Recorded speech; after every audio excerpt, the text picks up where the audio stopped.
श्री भागवत भगवान की जय हो। श्री सुखदेव जी महाराज की जय हो। जगत गुरु श्री महाप्रभु जी वल्लभाचार्य जी की जय हो। सदगुरुदेव की जय हो।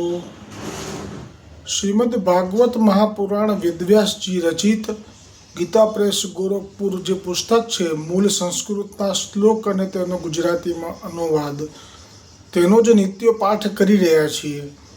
તેમાં નિત્ય 2 મિનિટ માટે ભાગવતજીનું મહાત્મ્ય જે આગળ મૂકેલું છે તેનું વર્ણન કરી અને પછી આગળના પ્રસંગમાં જઈશું। ભાગવતજીનો મહાત્મ્ય વિશે સનકાદિને નારદ મુનિએ કહ્યું કે હું ધન્ય છું, તમે ખૂબ કરુણા કરી। હે મુનિઓ, હું શ્રી ભાગવતના શ્રવણને જ સર્વ ધર્મોમાં શ્રેષ્ઠ માનું છું, કારણ કે તેના શ્રવણથી ગોલોક વિહારી શ્રી કૃષ્ણની પ્રાપ્તિ થઈ જાય છે। જ્યાં નારદજી આવું કહી રહ્યા હતા ત્યાં જ સુખદેવજી આવી પહોંચ્યા। ત્યારે સર્વ સભાજનો ઊભા થઈ ગયા અને તેમને એક ઊંચા આસન ઉપર બેસાડ્યા સુખદેવજીને। પછી નારદજીએ સુખદેવજીનું પ્રેમપૂર્વક પૂજન કર્યું। ત્યાર પછી સુખદેવજી કહે છે કે હે રસિક અને ભાવિકજનો, આ શ્રીમદ ભાગવત વેદરૂપી કલ્પવૃક્ષનું પરિપક્વ ફળ છે। આ ફળમાં રસ જ રસ છે, તેમાં નથી તો છોતરું કે નથી તો ગોટલી। વળી આ પૃથ્વી લોકમાં જ સુલભ છે।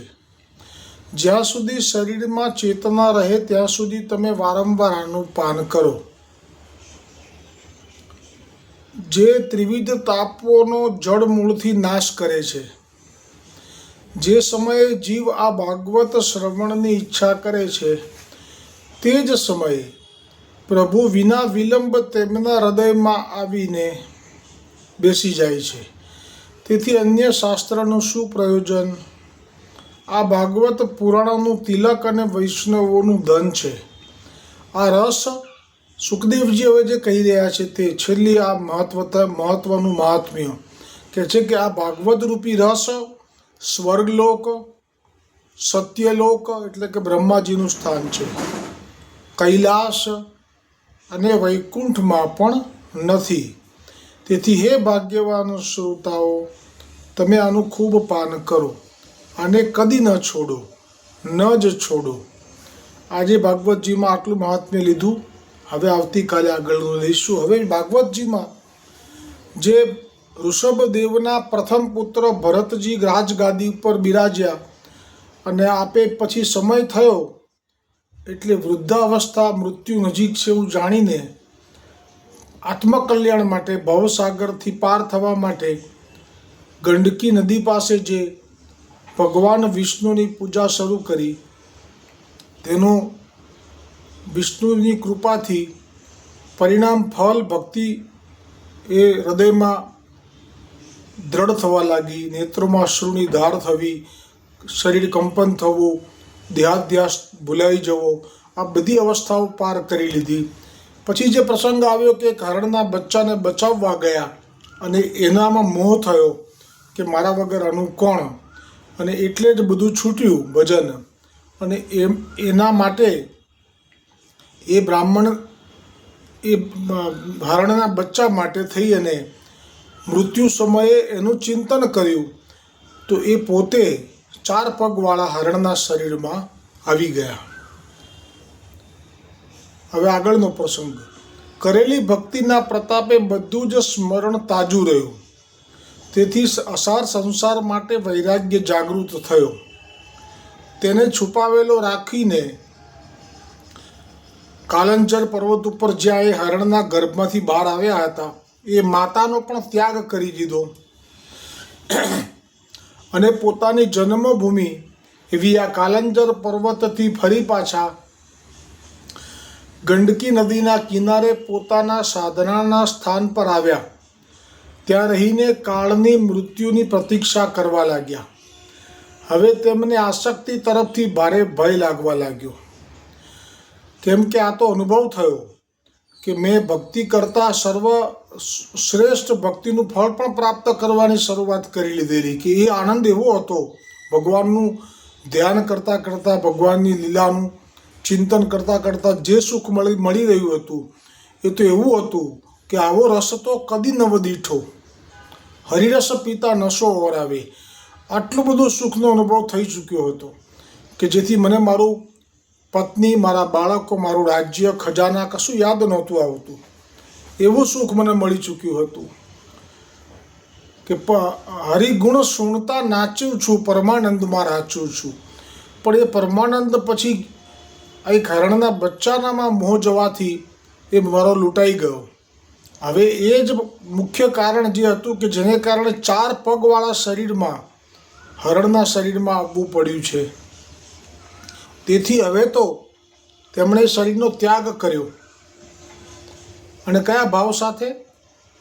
હવે હું કોઈ આસક્તિમાં નહીં ફસાઉં, કેમ કે આસક્તિને જ કારણે પતન થયું છે. અને એમનો માર્ગ એ ધ્યાન યોગ માર્ગ છે. ધ્યાન અને યોગ દ્વારા અહમ બ્રહ્માસ્મિ સુધી પહોંચી અને પછી બ્રહ્મમાં સાયુજ્ય મુક્તિનો માર્ગ છે. ભક્તિના 2 પ્રકાર છે ને. આપણો ભક્તિનો માર્ગ છે શરણાગતિનો છે, એમાં લોકલ ગાડી છે પણ એનો આનંદ જુદો છે. આ તો સીધું પ્લેનમાં બેઠા એટલે સીધું જો સાયુજ્ય, જ્યોતમાં જ્યોત મળી જાય છે. તો દરેકનો જેવો ભાવ, જેવું સામર્થ્ય એવી રીતે એ કરી શકે છે ભક્તિ. તો અહીંયા પોતાના સ્થાન ઉપર આવી અને મૃત્યુની પ્રતીક્ષા કરવા લાગ્યા. લોકો મૃત્યુથી ભયભીત હોય છે. કોઈ પણ પ્રાણી જુઓ તમે, સતત આહાર, નિદ્રા, ભય અને મૈથુન. તો આ એક યોગભ્રષ્ટ છે. એટલે એમને આહાર, નિદ્રા, ભય એ તો છે જ નહીં, મૈથુન તો ક્યાંથી હોય. એટલે મૃત્યુની પ્રતીક્ષા કરવા લાગ્યા. ઓળખાય નહીં યોગભ્રષ્ટ જીવો. હવે તેમને આસક્તિ તરફથી ભારે ભય લાગવા લાગ્યો. તેથી એકલા જ રહેતા અને મૃગના શરીરથી છુટકારો મેળવવા હવે તો તેમણે પોતાના શરીરનો અડધો ભાગ ગંડકી નદીના જળમાં ડૂબાડેલો રાખીને એ શરીરને છોડી દીધું.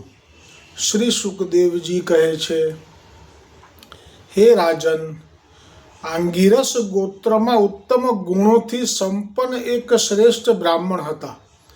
તેમને 2 પત્ની હતી. તેમાં પ્રથમ પત્નીથી ગુણવાન 9 પુત્રો થયા તથા નાની પત્નીથી 1 પુત્ર અને 1 પુત્રી એમ જોડિયા બાળકો જન્મ્યા. તેમાં જે પુત્ર થયો તે આ પરમ ભાગવત જે ભરતજી જ હતા, જે પૂર્વે હરણ હતા એની પહેલાં ભરત હતા, એ જ હતા. તેઓ મૃગ શરીરનો ત્યાગ કરીને આ અંતિમ જન્મમાં બ્રાહ્મણ થયા હતા.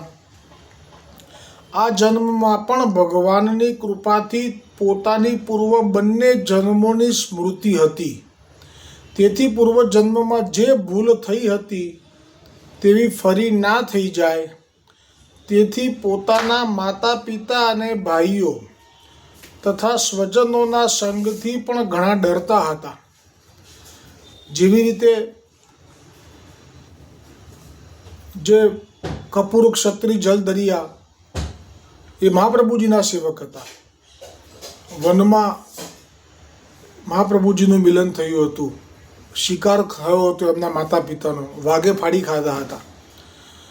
ત્યારે એવા સમયે મહાપ્રભુજીએ સેવક કર્યા હતા અને એમને પ્રાણ જઈ રહ્યો હતો અન્ન જળ વગર. અને આપે મહાપ્રસાદ અને જારીજીનું જલ ધર્યું હતું. તે વખત એવું કહ્યું હતું કે અમે આપના જીવનભરના ગુલામ રહીશું. પણ સમય જતાં એ ભાવ રહ્યો નહીં, ટક્યો નહીં. અને જ્યારે અક્કાજીએ સંઘ આવેલો વૈષ્ણવોનો લેવડાવવા માટે બધાને ઘી પીરસતી રહેલા સ્વયં વૈષ્ણવોની સેવામાં હતા. કેમ કે વલ્લભ એ પિતા છે, અક્કાજી માતા છે વૈષ્ણવો માટે. તો તે વખતે આ કપૂર ક્ષત્રિય જલદરિયા જે છે કે જે જંગલમાંથી મળ્યા હતા, શરણે આવ્યા, પછી કહ્યું કે આપની પાસે રાખજો. તો રાખ્યા. પછી એમને નવનીત પ્રિયાજીના જલના ગળા ભરવાની આજ્ઞા કરી. એટલે જલદરિયાની સેવામાં હતા. એટલે યમુનાજી કિનારે જાય અને જલ ભરીને લાવે. અને એક વખત જ્યારે એમનામાં ઘી ઓછું પીરસાયું, બસ એ વખતે એમને મનમાં એવો ભાવ થયો કે હું આટલી બધી સેવા કરું છું, આટલું બધું હું મારા ખભા ઉપર ઉચકીને જળના ગાગરો ભરીને લાવું છું, ગોવર્ધનનાથજી માટે આવો ભાવ કર્યો અને મારા માટે જ ઘી ઓછું પીરસ્યું. અને ગોવર્ધનનાથજીને બહુ જ ખોટું લાગ્યું. એટલે તે વખતે તો ગુસાઈજી ભૂતલ પર હતા ત્યાં સુધી તો સાનુભાવ જતાવતા હતા, એટલે આને સાનુભાવ જતાવવાનું બંધ કરી દીધું. એટલું જ નહીં, જ્યારે એનું શરીર છૂટ્યું તો એટલું બધું ખોટું લાગ્યું હતું કે હવે એનો જન્મ શૈવ બ્રાહ્મણના સંપન્ન દ્રવ્ય પાત્ર હતા, ઘીના પણ કોઠારો હતા, એમના ઘરમાં જ જન્મ કરાવી દીધો. આ રીતે ખોટું લગાડ્યું.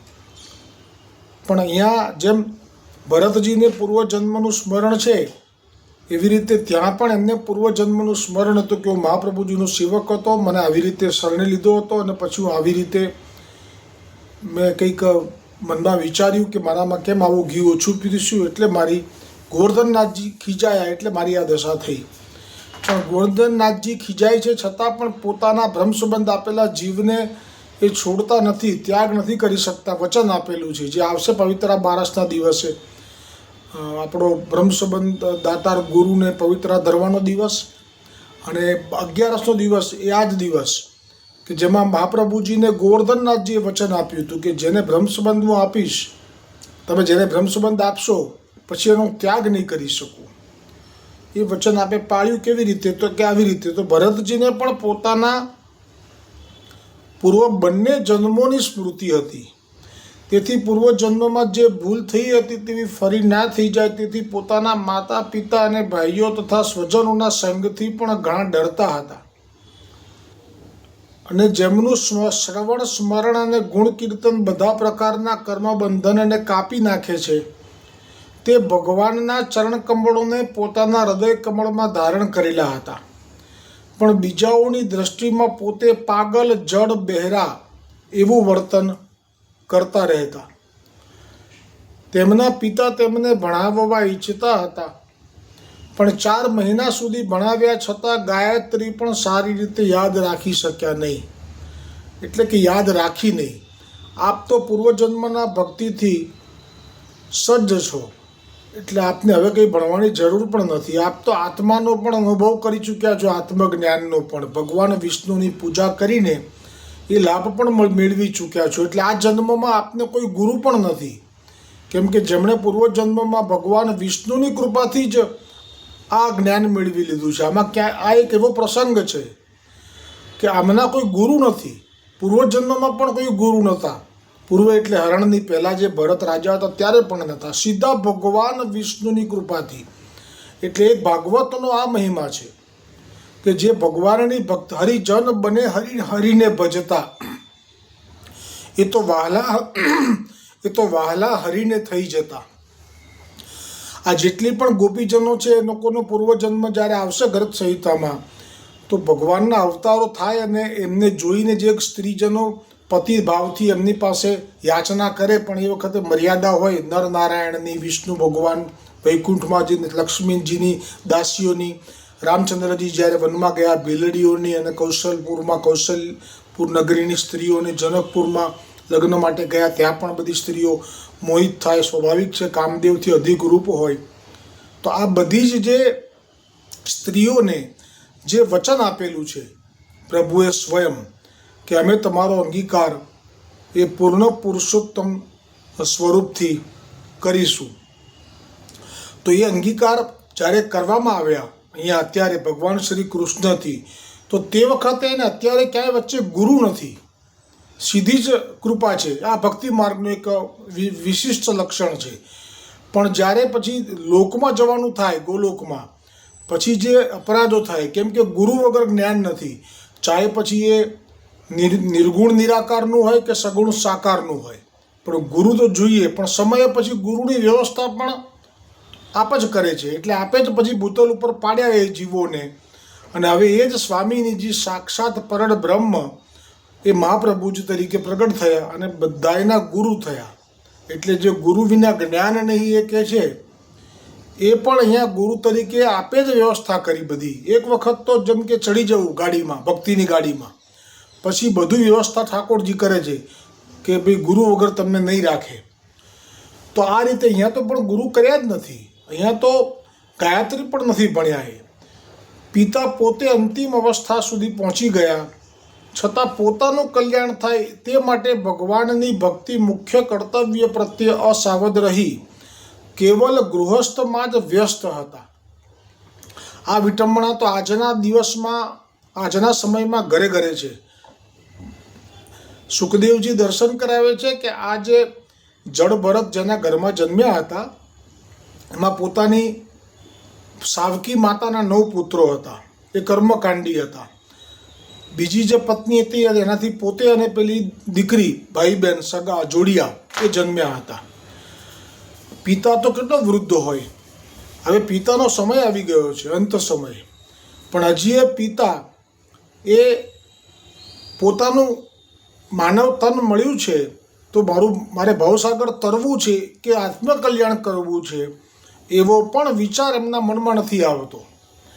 એટલે તો એક દોડ છે કે રાત્રે નિંદ્રા દિવસે કામ ક્યારે ભજશો રાધેશ્યામ. બાલ બચ્ચાને ઘરની નારી એના યાત્રાધામ. ભજન એના અને પૂજન એના ભોગ ધરે તમામ. આદર્યા એના રહે છે અધૂરા તોય ભીડે હામ. એટલે કે અંત સમય હોય પણ તો એને એમ ના થાય કે હું મરી જવાનો છું. એને એમ જ થાય કે હજી પણ મારા દીકરાઓ માટે વહુ માટે જેટલું થાય એટલું કરું. આદર્યા એને રહે છે અધૂરા તો પણ ભીડે હામ. વેઠ કરે પણ ઠેઠ ના પહોંચે અધવચ્ચે મુકામ.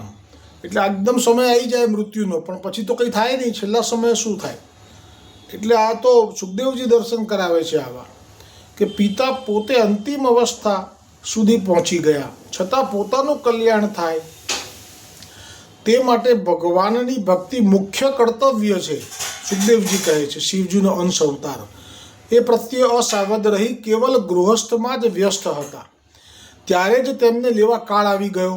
કાળ આવે છે ત્યારે તો કોઈને કલ્પના નથી હોતી કે આવી ગયો. એકદમ જ ખબર પડે કે કંઈક થયું, ગરબડ થઈ શરીરમાં અને એમ જ લાગે કે હવે જીવ નીકળી જશે. મોટે ભાગે તો લોકો લાંબો સમય સુધી પથારીમાં રહે છે બીમાર થઈને, પણ હવે જે કાળ છે એમાં તો ક્યારેક આવી રીતે આવી જાય, અચાનક જ આવી જાય. એટલે જે અચાનક કાળ આવી ગયો અને તેમનું મૃત્યુ થઈ ગયું એટલે કે શરીર છોડી દેવું પડ્યું. પછી તો શુભ કર્મો અશુભ કર્મો એ પ્રમાણે ફળ અશુભ શુભ બંને મળે છે. આ કંઈ બોડી બામણીનું ખેતર તો છે નહીં. ત્યારે તેમની નાની પત્ની પોતાના બંને બાળકોને પોતાની શોખને સોંપી દઈને પતિલોકમાં ગઈ. એ જમાનામાં સતી તરીકે આ પ્રથા હતી અને એનું ફળ પણ હતું, અત્યારે નથી. ભરતજીના ભાઈઓ કર્મકાંડને જ શ્રેષ્ઠ સમજતા હતા. તેઓ બ્રહ્મ જ્ઞાનથી સાવ અજાણ હતા. તેથી તેમને ભરતજીના પ્રભાવની પણ જાણ ન હતી. તેઓ ભરતજીને સાવ મૂર્ખ જડ બુદ્ધિ સમજતા હતા. તેથી પિતાજીના મૃત્યુ પછી તેમણે ભરતજીને ભણાવવાનો આગ્રહ છોડી દીધો. ભરતજી માન અપમાનથી પર હતા. જ્યારે તેમને લોકો અપમાનિત કરતા ત્યારે તેઓ શાંત રહેતા. કોઈ પણ તેમની પાસે વેઠ એટલે કે જ્યારે મજૂરી કરાવે તો તે મૂગે મોઢે કરતા અને વગર માગે જે કંઈ અન્ન મળે એ જીભના સ્વાદને લક્ષ્યમાં રાખ્યા વગર જ ખાઈ લેતા. સ્વતઃ સિદ્ધ આત્મજ્ઞાન તેમને પ્રાપ્ત થઈ ગયું હતું. આવ્યું ને વાક્ય, સ્વતઃ સિદ્ધ આત્મજ્ઞાન પ્રાપ્ત થઈ ગયું હતું. આ જ વાત ભાગવતજીમાં પણ આવે છે. શરૂઆતમાં નારદજી કહે છે કે જે કોઈ પણ પ્રભુ ભગવાન શ્રી વિષ્ણુ શ્રી કૃષ્ણની ભક્તિ કરે છે એને જેમ જેમ એ ભક્તિ દ્રઢ થતી જાય, દુસંગ છૂટી જાય, પછી જો આ શ્રવણ છે પ્રભુની લીલાનું, કથાનું, નામનું, એને કારણે એનું હૃદય શુદ્ધ થઈ જાય છે અને આ જે આત્મજ્ઞાન છે એ તો એને આપોઆપ થઈ જાય છે. એટલે સ્વતઃ સિદ્ધ આત્મજ્ઞાન તેમને પ્રાપ્ત થઈ ગયેલું હતું. તેઓ સ્નાન પણ કરતા ન હતા. કમરમાં એક ચીથરું લપેટેલું રાખતા તેમનું યજ્ઞોપવિત ખૂબ જ મેલું થઈ ગયું હતું. તેથી લોકો તેમને અધમ બ્રાહ્મણ કહેતા, પરંતુ મન પર લેતા નહીં. સ્વચ્છંદપણે વિચરતા. બીજાને માટે મજૂરી કરતા જોઈને ભાઈઓએ તો વિચાર્યું કે આ તો મારો ભાઈ છે, આ બધા લોકો એની પાસે મજૂરી કરાવે છે, મારું ખરાબ દેખાય છે. તો એ પોતાના ખેતરમાં પછી ક્યારા સરખા કરવાના કામમાં લગાડી દીધા. તો એ ત્યાં પણ લાગી ગયા, માન અપમાનથી પર થઈ ચૂક્યા છે. તો ભરતજી તે કામ પણ કરવા લાગ્યા. ભાઈઓ જે કંઈ આપે તે ખાઈ લેતા. હવે એક વખત ભીલ ડાકુના સરદારે પુત્રની ઈચ્છાથી ભદ્રકાળીને બલિ ધરવાનો સંકલ્પ કર્યો હશે. એ પણ મનુષ્યનો બલિ ધરવાનો સંકલ્પ કર્યો હશે. એ વખતે આવું બહુ હતું. પણ તેને જે મનુષ્યને નર બલિ તરીકે લાવીને રાખ્યો હતો તે ફંદામાંથી છટકીને નાસી ગયો. ખૂબ શોધ્યો પણ હાથમાં ના આવ્યો. તે સમયે તેમને ખેતરની રખેવાળી કરતા આ ભરતજી દેખાયા. પછી શું થયું તે પ્રસંગ અધૂરો રહેલો આવતીકાલે આવશે. બોલો ભાગવત ભગવાન કી જય હો. સુખદેવજી મહારાજ કી જય હો. જગતગુરુ મહાપ્રભુજી વલ્લભાચાર્યજી કી જય હો. સદગુરુદેવ કી જય હો. અમારા બ્રહ્મ સંબંધ દાતાર ગુરુ કડીગર બ્રજેશ કુમારજી મહારાજ શ્રી કી જય હો.